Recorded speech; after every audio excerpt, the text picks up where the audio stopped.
What's up, guys? It's Jay, Morninafterkill, and I'm back here with some more Borderlands pre-sequel news and information, because even though E3 is over and we've gone through a lot of the information that was shown by the developers, now people are finally getting home and uploading some of this information to the internet that they witnessed with their own eyes from the floor of E3. And I promised you last weekend that we will be taking a look at Athena's skill trees from E3, but we got a little bit busy with the Destiny Alpha and also some of the other news that I did want to cover. But today, a subscriber of mine and Twitter follower hit me up with some found information that shows a quick first glimpse at Athena's far right skill tree, which we haven't seen before. So before we get into the actual video, I want to thank him and put his name up on screen for his awesome contribution to the Borderlands community and tracking down some awesomely obscure information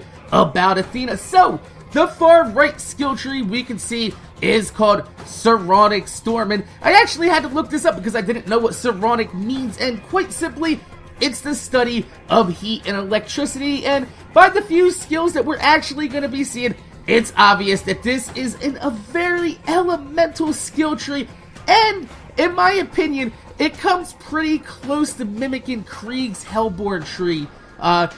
Later this weekend, we will take a look at her melee and phalanx tree, but it's interesting to see her have skills very closely related inside those other trees, and not only Zero, but now we're seeing a little bit of Krieg style play being mixed in. So the first skill that we're going to be taking a look at on screen right here is, boom, Stormweaving. Now this gives you an elemental effect chance and fire rate boost for a short period of time. So spec 2 out of 5, you get a 100% elemental effect chance and a 15% fire rate bonus. Now the next level is a 150% chance and a 22.5% fire rate boost. So since this skill is actually increasing at a rate of 50% effect chance and 7.5 fire rate boost bonus, we're going to go ahead and expect to see maxed out at 5 of 5, a 250% elemental effect chance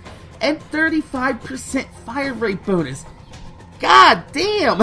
So not only does this seem like a great skill to use just for the fire rate bonuses, but for those people that are used to switching weapons and using a lot of different elements, using a shock weapon to drop an enemy's shield, quick swap to an ice weapon, getting the fire rate bonus to either destroy them quickly or freezing them a lot faster and shattering them with an air stop seems like it's gonna be a really effective way to use this skill. But another thing to notice is on that elemental effect chance, it goes up to 250%. Now that seems to me like it's just meant for the ice element in general, and I'm guessing that it means that you'll probably be freezing enemies 2.5 times faster while this skill is active. I'm not 100% sure why it goes over 100%, but that seems like a pretty decent way to kind of make sense of something that really doesn't make sense at the moment. So the next skill is called Maelstrom. Now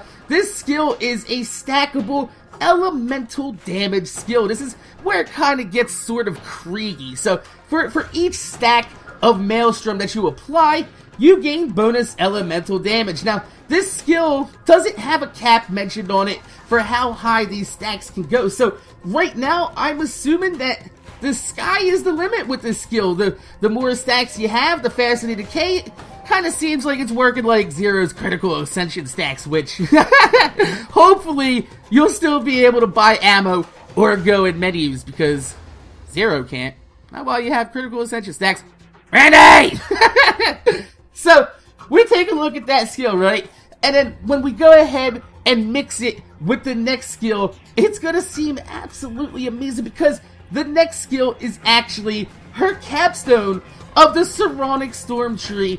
And this one not only shows unbelievable power and creativity, but also a fantastic synergy with the skills that we've already taken a look at inside this video. And that's something that 2K has been doing pretty decently when we've been taking a look at these skill trees. If you remember back, we took a look at Wilhelm. He has, divert power, emergency action, and his laser cannon.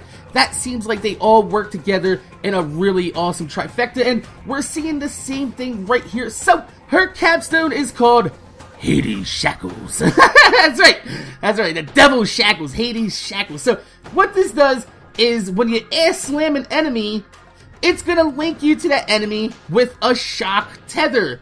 Now, we've actually seen this mechanic already inside of Borderlands 2 with Chief whatever the fuck his name is when you fight Veracidus whenever you fight Veracidus the Invincible in Borderlands 2. He does tether with you and other enemies with a elemental shock damage over time. So this tether stays linked with you and enemies and continuously electrocutes them. Now, you stay linked to the enemy until you either break line of sight with the enemy or until it runs out. So the tether only lasts for 3 seconds and has a cooldown of 15 seconds. But the thing is, when an enemy dies while tether, or when the skill's timer runs out, those 3 seconds, all the enemies release a fire nova, and each enemy that's affected by the fire nova, you gain 20 maelstrom stacks for, which boosts your elemental damage. So even though this skill only lasts a few seconds, it has a pretty fast cooldown, and it seems like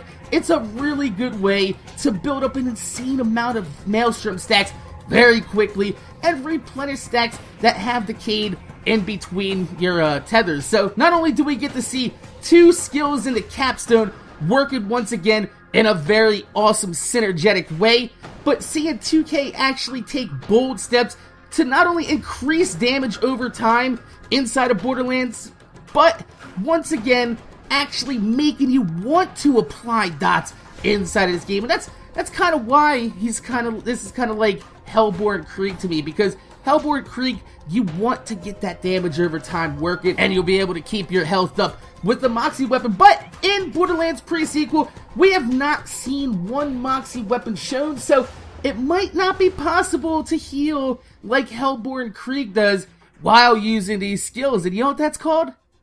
It's called balance. So, my name is Jay, Morninafterkill. I want to thank you guys for watching. Make sure you guys rate, comment, subscribe. If you could leave a thumbs up on the video, I'd highly appreciate it, because it gives me motivation to make more videos for you motherfuckers that watch my motherfucking videos. This was just a quick look at 3 of Athena's skills that we haven't seen on her Ceraunic skill tree, and I for one am actually very excited, because every time we see new things inside this game, it's always 100% on point to where it should be.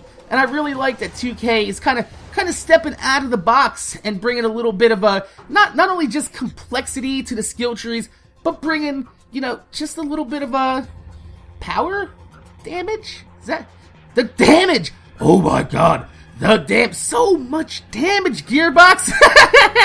Where's the damage? So, like I said, my name's Jay, Morninafterkill. I want to thank you guys for watching, and I'm gonna see you guys later.